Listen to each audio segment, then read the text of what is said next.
Pero sobrang sakit yung mga taong nagsabi ng ganyan sa akin. Ginadown ako, sinabihan ako ng masakit na salita. So ngayon, nag-iba sila. Parang ito din ang masabi ko. Magdepende ang isang tao sa pagtrato mo kung ano din ang estado sa buhay mo. Yeah. Kung ano ka ngayon, itrato ka na nila ng tama. Itrato ka na nila ng ano kasi meron ka na. Okay ng buhay mo.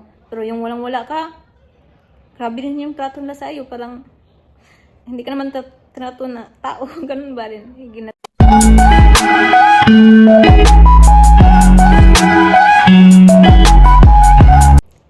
Hi guys! Welcome back to my YouTube channel. It's me again, Mamiling. So for today's video, chika-chika muna tayo. Yan, natulog si Afam. Afam yung fiancé ko ba? Natulog sa kwarto. Ito muna kami ni Lian sa labas. Yan. Galing lang din sa Rakan na lunch buffet. Tawa mo, tawa. So yan guys, Tawa mo. kumusta kayo lahat Mami, dyan? tawa ko. Oh, later na. Mag-vlog as mami ha, okay? Don't disturb mami. Oh, masama na po ka anak. Later na nak, please. So yan guys, kasi marami na talagang nagtanong kung paano daw kami nagkilala ng fiancé ko, saan o paano. So yan, daming talaga ba? Curious. So, ngayon ko na lang ngayon ko i-detail, ganun ba? Kung paano kami nagkilala. So, magsimula tayo kung kailan, kung saan, kung ganun. So, ito lang masasabi ko guys. Parang na buy one take one. Yung mag-joke lang ako ba? Yung parang buy one take one talaga kasi of course, single mom ako. Ganun. So, joke parang totoo. Totoo naman. Diba? So, ayun. Hindi na ako magpaligoy-ligoy pa kasi marami namang dyan na hindi ako direct to the point. So, yan guys. Yung may kasi ako, friend ba, na parang close friend ko na parang mama ko na, parang sister ko, ganun lang siya sa akin, nasa buhay ko, parang naging talaga siya sa akin, si Ate Beth, nasa Germany yung, yan. Nasa Germany na siya ngayon, so, 2022 pa kami nagkilala ni Ate Beth. Tawa mo. So, naging siya yung nakaalam sa buhay ko din doon sa Mindanao, yung sobrang hirap ang buhay, ganun, then, tumulong siya sa akin, especially sa exam ko, may license na ako ngayon. Yeah, malaking tulong, malaking ambag yan sa tibet sa buhay ko. Kaya hindi ko siya malimutan, never ko siya malimutan. Hanggang ngayon guys, about sa love life ko ngayon, naging party talaga si Ate Beth. Kasi ito din ang masabi ko, siguro kung wala si Ate Beth, hindi kami nagkilala ni Ate Beth. Wala din akong fiancé ngayon na hindi ko to makilala yung fiancé ko. Uy, hala, makuanang bangko. So, pasensya kayo, siliyan mo. Mami, usah mo ni. Parang nasa akong tiil, hugaw na. Ako na, pagkalikutan mo yan, please, playo sa nag-vlogs, mami. Hindi ka kapihib na ako. So, yan na guys, yung nag-vacation si Ate Beth dito sa Cebu. So, in-invite din ako ni Ate Beth kasi gusto dyan kaming, ako lang, ma-meet ako ba. Then, may din siya doon, dito sa Cebu. May iba ding vlogger ba si Ate Gigin, na kapatid ni Florami Buhulana. So, alam niyo yan, kasi sikat yun si Florami Buhulana. Kaya kapatid niya yan si Ate Gigi. Nakita niyo naman siguro sa vlog ni Ate Gigi that time. Yung pagpunta ko dito sa Cebu. Then, yung na-meet ko din si Ate Gigi. Then, si Kuya, yung husband niya. Then, si Ate Beth. So, yun lang talaga yung, ko guys, rason kung bakit ako pumunta dito sa Cebu. Last, March? Yeah, pang March yun. Oh, so, yan, pinalahan ako ng pera ni Ate Beth para pang pamasahe. Lahat, ka Ate Beth, lahat guys. Promise. So, that time guys is, single ako. Yeah. So, wala din sa plano ko na pumunta ako dito sa Cebu para yung mamamit na ganun, ibang lalaki, ganun, wala sa plano ko mag-dating that time guys kasi nasa pa ako ba? Gusto ko pa kasi ko lang sa pag-exam. So, gusto ko din na mag-focus muna ako sa paghanap ng trabaho, then kay Lian kasi nakapasa na ako sa exam, may na ko rin. Saka na lang yung love life ko kasi na-failed na naman yung last relationship ko. So, yan pumunta ko dito sa Cebu, na-meet ko sa Ate Beth for the first time. Then, unexpected talaga lahat. So, parang 27 ata ako na-arrive ako dito sa Cebu talaga. Dito sa hotel kung saan nag-check-in sa Ate Beth, dito ako then, kasi morning kasi yun, nadunggo ba na ko dito sa Cebu kasi nag-barko lang ako guys. So, ayan, na-meet ko na sa Ate Beth morning, then sa that day din, siliyan. sabi ni Ate Beth na dalhin niya, maggala kami doon sa, sa Ayala. So, kasi mag-lunch, kasi wala pang breakfast din sila, Ate Beth din. Yan, na-meet ko na sila, Ate Gigin, sobrang bait, maganda talaga sa Ate Gigin. Sobrang ganda na Ate Gigin, guys, yung kapatid ni, Flora May Buhlana. Yeah. Din si Ate Beth, sobrang pretty, mabait sila sa akin. Talaga, na-feel ko yung, parang, tinuring nila akong kapatid, yung little sister. Yan yung sabi sa akin, little sister. Yeah, din si Kuya, sobrang bait na sa akin. Na-feel ko talaga yung sincerity, lahat. Na-feel ko yung na sa akin. Yung bilhan pa ako ng vitamins, pangpataba, kasi sobrang payat ko, guys. Dun sa Ate Beth, sobrang bait na Ate Beth. Siya ba ng, basta, generous, yung ganun. Ganun siya pagkatao pang, lalo na yung, siya, si Au ba din, guys, ba, yung hindi siya boring makasama. So, hindi ko talaga in-expect ang lahat. So, nagpunta na kami, continue na sa, chika-chika, sa, editan ko talaga to, guys. So, ayan, nagpunta kami sa mall. Dito sa Ayala. Tapos ng breakfast. Kasi nakita ni Ate Beth na yung bag ko, taga-probinsya talaga ako, guys. Yung outfit ko, lahat, yung barog ko, guys, yung sinuotan ko, dawi ko magsuot, dawi ko. I'm very simple talaga. Yun yung nakita ni Ate Beth sa akin na talaga ba? hindi ko naman kalimut. I'm proud na probinsyana ako. So, wala akong Hello, guys. Ulang relo, ganun. Nakita natin Beth yung pagka-simplicity ko, guys, basta in real life ko talaga. Yung bag, so sabi natin Beth na, daw niya ako, shopping, di ba? So, tapos ng kain namin, so, kain ng masarap, of course, galing sa biyahe din, galing sa probinsya. So, treat ako ni Ate Beth, kasama ko sa Ate Gigin that time, at si Kuya, yung asawa ni Ate Gigin. Yun na, guys, doon kami, tapos kumain doon na kami sa metro doon sa Ayala. Pero sa malaking Ayala yun na kasi ito walang metro man dito sa sa IT Park pala. Malaking Ayala pala, guys. Dalawa kasi tong Ayala dito. Yung dito sa IT Park, yung malapit lang dito kung saan kami nakatira ngayon kasi part sa IT Park, at sa malaking Ayala yung may metro ba. Yung may groceryhan, may mga talaga. Groceryhan ganun. So tapos kumain, yan metro. So yan, guys, sa metro dito na magsimula yung love story namin ni Afam. So, yung sa metro na, guys, alam niyo yung suot ko na, sabi nga, mamiling, ibagay mo naman, laging nagsabi sa akin, ibagay daw yung kasuotan ko kung nasa city ako at sa probinsya. Kasi yung kasuotan ko mga pang bukid style talaga, guys. Yan yung, simple ba, ganun. Kasi, hindi ako, lalo na sa public, hindi ako showy sa katawan ko, ganun ba? Hindi ako hindi ako hiya. Ano ba yung matawag yan? Comfortable ako na may sa akong masinutan, guys, ba na may pagka conservative, charot. So ayan na, doon na sa sa Ayala, sa metro, doon na simula. Una, guys, nagsunod-sunod lang ako, guys, ba, yung sa Ate Beth na una, then si Kuya, then sa Ate Gigin ako, then sa Ate Gigin hawak kamay kami. Sa kami sa Ate Gigin nasa likuran nila Ate Beth. Ayan, hindi ko na tayo in-expect lahat. So doon na kami sa metro, guys. May tatlong foreigner. So, yan, hindi ko talaga guys. Hindi tayo magagawa ng issue, magagawa ng story kasi andyan talaga si Ate Beth, may Ate Beth, si Ate Gigin, may saksi talaga sa pangyayari lahat sa first meet namin ni Afam. So, nandoon na kami sa kasi sa grocery kung saan yung mga bag, yung mga sapatos, sandal, lahat, yung relo. So, that time, gusto ni Ate Beth na bilhan ako ng relo. Yeah. First time ko rin nakarelo, guys, na mag 2,000 plus pa yun. Ganun ba? Kasi yung 2,000 plus, pilang, yun, half sack. Hindi, 1.5 ang half sack. Sabi ko, Ate Beth, huwag mo na kung bilhan ng mga ganun, mga mahal, kasi, nakahiya, kasi malaki na yung natulong sa Ate Beth sa akin, guys. Hindi ko na makwinta-kwinta. So, dinahiyain ako talaga. So, yan, gusto naman ni Ate Beth, gusto na talaga ni Beth na, din ako sa kanya, bilhan niya ako, shopping niya ako. So, yan naman. Blessing. So, yan, inanap ng relo. Pagkatapos, guys, nasa na kami ba doon sa kung sang mga grocery. So, yung tatlong Afam, una is yung name, Julio, yung isang Afam. Siya yung sa akin, guys, siya yung unang nagpa-pling-pling ba, guys, ba yung mag-ano-ano ba, kihat-kihat, marag, niya ako hiyain kay ko, guys, as in nang blush ko no, feeling virgin, feeling dalaga. So, yung naramdaman ko kasi hindi ako sanay ba basta kihatan ko atong name Julio. Siya yung una nakakita sa akin.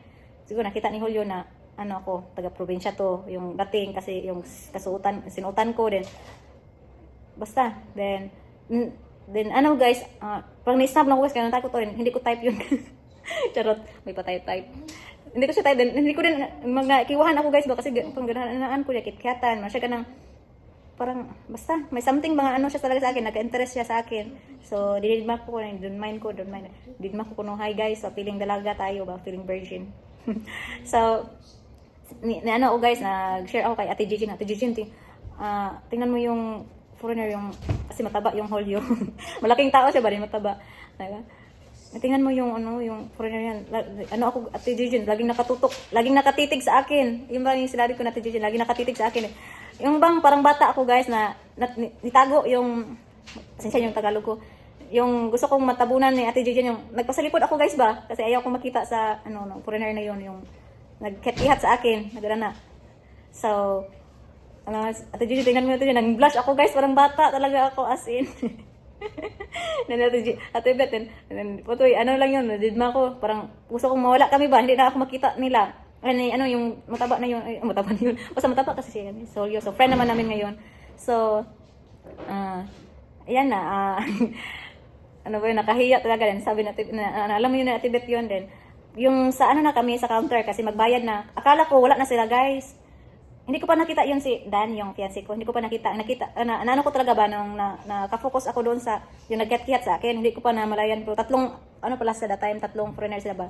Kasi, that time din, yun si Dan, yung fiancé ko is, bibili din siya ng, ng sneakers ba, yung slippers ba. Basta may bibilihin din siya doon.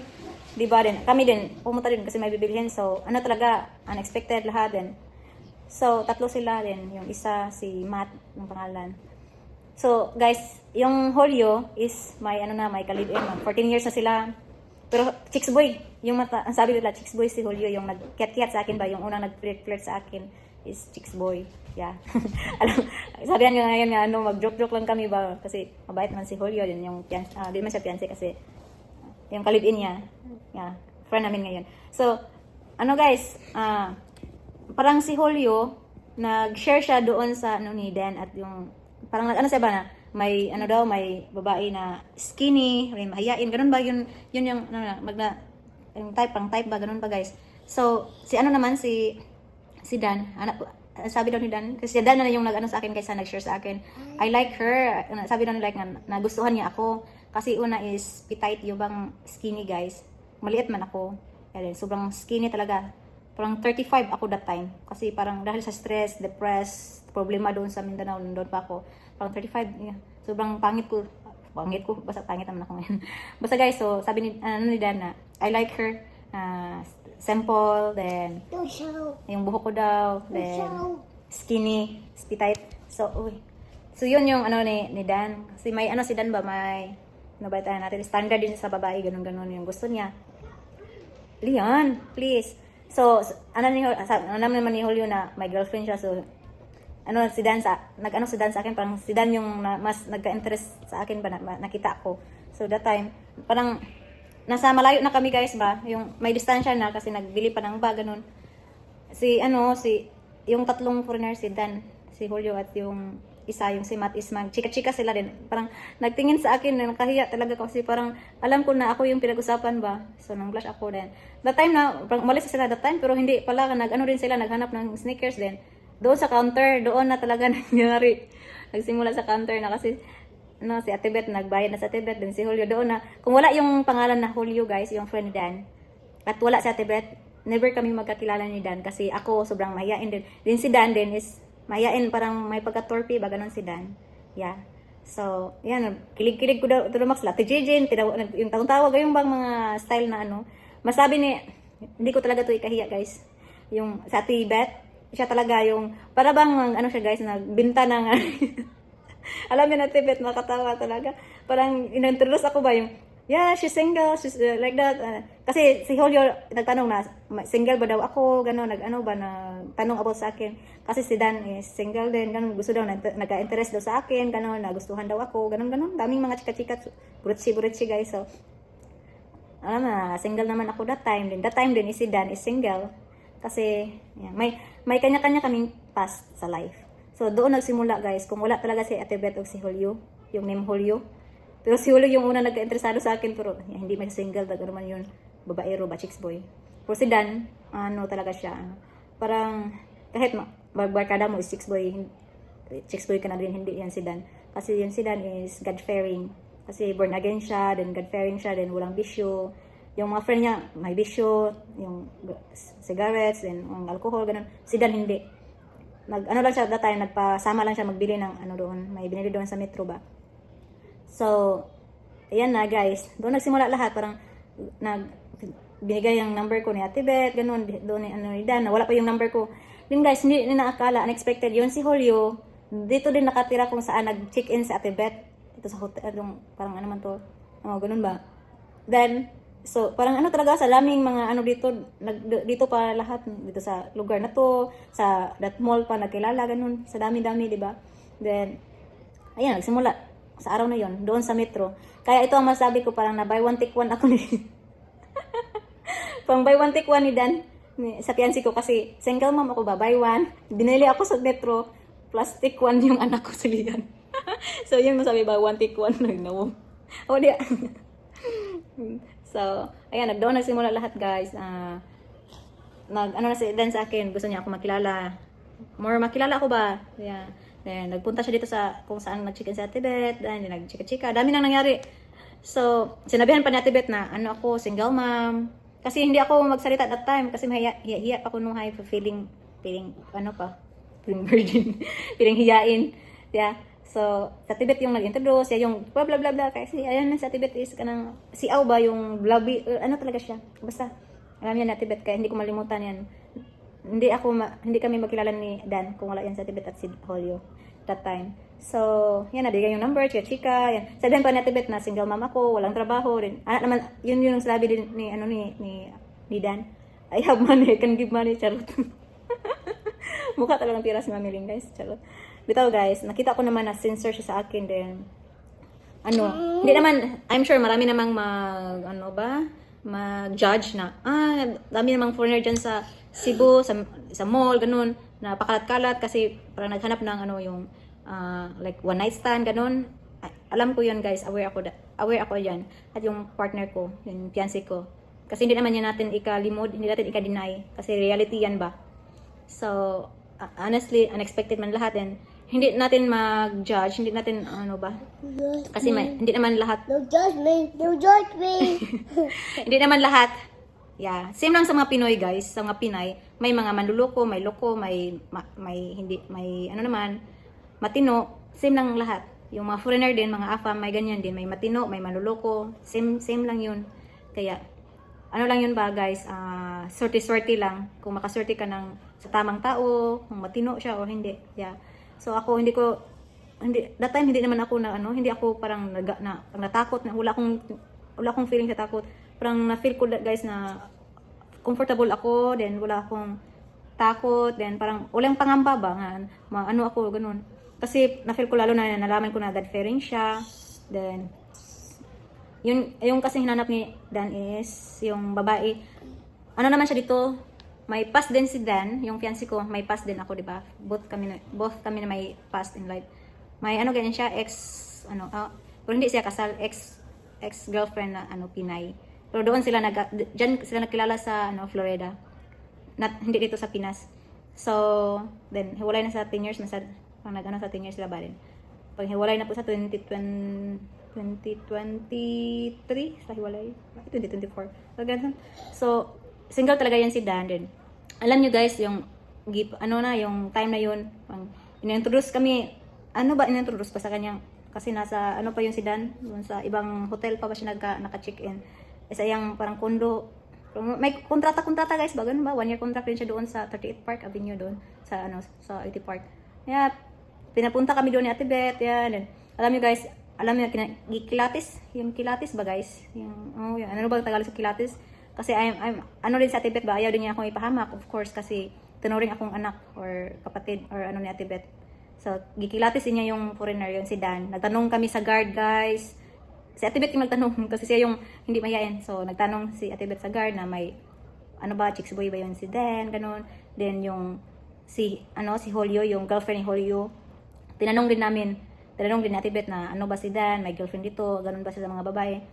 Sobra, guys, so far, good feedback ba? Walang si Dan, wala siyang, kasi may trust, issue ba ganun. Hindi naman tayo, salig. So, nagtanong-tanong din, wala guys. Lalo na yung, sabi niya yung guard, wala. Mabait talaga daw yun si Dan. Sa church lang siya, then, kahit yung mga friend niya magtagay, mahilig sa, bar, ganun. Tagay, pero si Dan hindi, kasi, alam niyo na, yung born again, yung God-fearing, may matakot siya ba rin about dun sa mga babae, hindi siya. Kasi may standard din si Dan. Gusto niya yung babae na, una is educated. Then, yan, yung, kahit single mom ako, tanggap niya ako kasi gusto din niya na may anak ba. Kasi walang anak yun, yung partner ko. Sa ex-wife niya na, American, wala silang anak. So, si Lian lang yun. Yeah, then, nabay one take one kami ni Lian. So, alam niyo naman na sa mga past ko din, alam niyo yan. Then, yun nagsimula yung love story namin sa Metro. Na by one take one si Mamiling. Sana natasagot na yung matungan kasi na na yung topic ko guys, mahaba. So, doon na nagsimula guys. Parang, din si Dan kasi 3 days lang, parang 2 days lang mag-atak ko dito sa Cebu. Iuwi na ako din. Gusto talaga si Dan sa akin. Kursunada. Interesado talaga sa akin. So, willing siyang, alagaan ako at si Lian. Handa siyang ibigay lahat. Ganun gusto niya. Ayaw din niya akong patrabahuin. Alam niya na yan. Then, gusto kong magtrabaho. So, parang hindi ako talaga magtrabaho. Binigyan ako ng allowance, monthly, ganun. Kaya mukha naman akong pera. Rin tamad pa. So, go na ako. Charot. Bitaw guys. God is good talaga kasi yun talagang pinag-pray ko na ayaw kong mahiwalay kay Lian. Ayaw kong malayo kay Lian kasi wala pang ama si Lian. Ano kaya si Lian? Uy, ban man. Then ayaw kong magtrabaho sa malayo, iwan si Lian. So, Di man na nice. yeah, did it nice. So, I will never leave you, Lian. You do that. Yeah. Kaya guys, parang answered prayers kasi yung gusto ko ba na ayaw kong malayo kay Lian. So, parang opportunity, basta go na ako na yung offer ni Dana kung lang daw ako sa kanya, na yung sasama lang ako dito sa Cebu ba. So, kaya kinuha ko si Lian doon sa Mindanao guys. Dito na kami ngayon. Di ko na to. Hanggang dito kami. Mami, di ko Ayaw na ni Lian umuwi sa Mindanao yung gusto ni Lian dito sa Cebu kasama si Lian kasi alam nyo guys, previews kahit sa ama ni Lian, nakasad talaga kasi kahit ama niya yun, hindi si Lian parang hindi proud ang ama ni Lian na sa kanya. Kasi parang mama lang sa ama ni Lian yung nakaalam na nandito si Lian sa mundo. Kasi yung pinsan ng ama ni Lian, yung si Robert yung pangalan. Yung nag-chat kami, hindi nga niya alam na may anak yung ama ni Lian. May anak siya dito sa Pinas. Siguro ang ama, din kapatid niya, hindi niya alam na may sila dito, may kadugo sa dito sa Pinas. Kaya nakasad talaga siguro sa part ni Lian na parang hindi proud yung ama niya na hindi siya public doon sa kanyang lugar, sa relatives. Parang mama lang niya ang nakaalam. Ang lola ni Lian doon sa Lula. Kaya nakasad ba? Pero alam nyo guys, ito yung fiancé ko. Proud na proud siya. Yung may picture, yung kapatid niya, yung mama niya. Sin niya yung mga pictures namin. This my girlfriend, my fiancé, then our son. Our son talaga guys. Then, in-upload kami sa Facebook together. Kaming tatlo. Sa Facebook account niya, sa partner ko, sa fiancé ko, in-upload kami. Parang proud na proud siya guys ba na si Lian. Then ako, proud siya sa amin dalawa ni Lian. Yun yung then, ayun, na-feel ko talagang comfortable kami, masayahin kami ni Lian, nakita niyo naman, na-feel ni Lian na may ama siya ngayon. Kasi yun naman yung pinag-pray ko na mabigyan ko ng, si Lian, ama, yung complete family. So, answered prayers, andito na. Kaya, hindi na ako sa mga masabi ng ibang tao. Ang importante kaming pagsama ngayon, kasama kaming tatlo, si Lian, kasama ko. Happy, na wala na ako ng problema guys. Kasi before yung sa Mindanao ako pagising ko, magproblema na ako, namang kainin mamaya, may mga bayarin, yung kuryente, ganun, maraming mga problema. Pero ngayon guys, gumising akong walang problema, yun talaga yung sa akin. Kaya, bakit ko pa i-mind yung mga basher ko dyan, di ba? So, ipagpatuloy ko kung anong meron ako ngayon. Nandito kami ni Lian, pasising na kami sa kasal. So, hindi na ako masabi ng iba. Yeah, parang apo na kami ni Lian. Ay, si Lian parang apo sa tuhod. Ako apo. Hindi ko yun ikahiya, yung malaking agwat yung edad namin. Ang importante is nagmahalan kami, may respeto sa isa't isa, then taking care of each other, loving each other. Di ba yan? Yeah, then, yun yung mahalaga, di ba guys? Then, wala kaming inaapakan na tao. Single siya, single ako. Hindi ako kabit. Char. So, wala din siyang ano, walang mga babag ba, walang maano sa aming buhay. So, yung importante, di ba? Then, kaya, pasalamat ako sa mga taong nakaintindi dyan, na masaya para sa amin. Nakita niyo naman na masaya ako. Then, yeah, yun lang, parang, alam niyo naman yung ang sobrang hirap ng buhay ko before. Kaya, lahat ng pangyayari is unexpected talaga. Before, ito din ang naano ko guys, before mo pala maranasan, maabot yung ganito, pero makaranas ka pala ng sobrang hirap, sobrang sakit, sobrang daming problema, depression, stress, heartbreak, ganun lahat maranasan before ma-okay yung buhay. Kaya naranasan kong broken hearted, how many times? Nasaktan, umasa, niloko, ginabash, ginadown. Grabe guys, yung nasa Mindanao pa ako na gina-judge kasi single mom, gina-lockdown na walang, sinabihan pa ako na walang sakit na ano na ako ba, ayoko na isipin yun, pero sobrang sakit yung mga taong nagsabi ng ganyan sa akin, ginadown ako, sinabihan ako ng masakit na salita. So ngayon nag-iba sila, parang ito din ang masabi ko, magdepende ang isang tao sa pagtrato mo kung ano din ang estado sa buhay mo. Yeah, kung ano ka ngayon, itrato ka na nila ng tama, itrato ka na nila ng ano kasi meron ka na, okay ng buhay mo. Pero yung walang-wala ka, grabe din yung trato nila sa iyo. Parang, hindi ka naman trato na tao. Ganun ba rin? Ginadown. Yun yung reality sa buhay. Kaya, yung ano pa ako before, gina-compare sa iba. Lalo sa kapatid, gina-compare. Sobrang sakit yan, guys. Mami, magtakwal. I'm not crying. Kaya, sobrang daming sakit na naranasan ko before. Kaya, God is good kasi nalagpasan ko lahat yung pagsubok kasama yung anak ko. Okay na ako ngayon dito sa Cebu kasama yung fiancé ko. Kaya, Mami, hindi man ako, Mami, musko kailak. hindi man ako guys, Mami, hindi ko magdumot pero di ko kalimot. Mami, masuko mo yung hilak. Hindi ako Ano, uso mo, suko hilak. hindi ako magtanim ng galit pero hindi ako makakalimot ba ganun. So, God is good.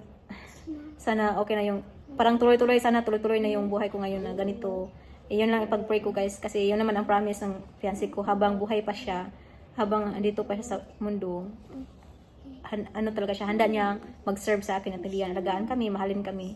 Yeah. Then sa future namin. So sana tuloy-tuloy na yun ba. Kaya hindi na ako mag-mind kung ano pang masabi ng iba. Kasi hindi naman sila magbayad sa mga problema or magsolve sa problema ko, di ba? Hindi sila magbayad sa bills. So, ngayon, wala akong isipin bills, wala lahat. Walang problema na isipin ko. Kasi, fiancé ko lahat. So, yun na, mahaba na yung chika ko, guys. Parang, pasensya kayo kung hindi kayo nakaintindi lahat sa mga sinabi ko. Kasi, yun tinamad na ako sa pagchika. Yun lang. So, next time naman ulit chika kung ano pang matanong nyo, kung gusto nyo mga tanong nyo. Sana nasagot kong ibang tanong. Basta yun lang yung love story namin. Metro. Ayala, Metro. Yan. Hindi na natin i-judge kung ano-ano kasi marami namang, don't judge me. Pero namang ganun. Hayaan na lang. Importante ngayon. Kasi tayong lahat may mga kanya-kanyang nakaraan, kanya-kanyang pagsubok, kanya-kanyang paraan para diskarte, para mabuhay. Ayan, sa buhay natin. Yan. Ang mahalaga, masaya na ngayon. Then, healthy always. Kasi before sa Mindanao, lagi kami nagkasakit dilian dahil sa stress, depressed. Then wala. Basta, yung problema at yung stress, para na, pa rin yun, nakakasakit ba? Din sa immune system. So, ngayon, so far, so good. Thanks, God. At sa lahat ng mga followers ko, andyan pagi na nanood. Nagsuporta sa akin, masaya para sa akin. Thank you so much. Sa aking Ate Beth dyan. Kaya never kong malimutan yung na Ate Beth sa akin. Kasi naging part siya sa buhay ko ngayon. Mahulog ka na. So, yan lang guys. Hindi ko naman makalimutan yung mga taong tumulong sa akin noon. Time will come na din. Sa ngayon is, muna ako. Kasi, pa lang namin sa fiancé ko ba, parang kaka-start lang. Then, basta. Yan guys. God is good. Bye guys. Thanks for watching. God bless you all.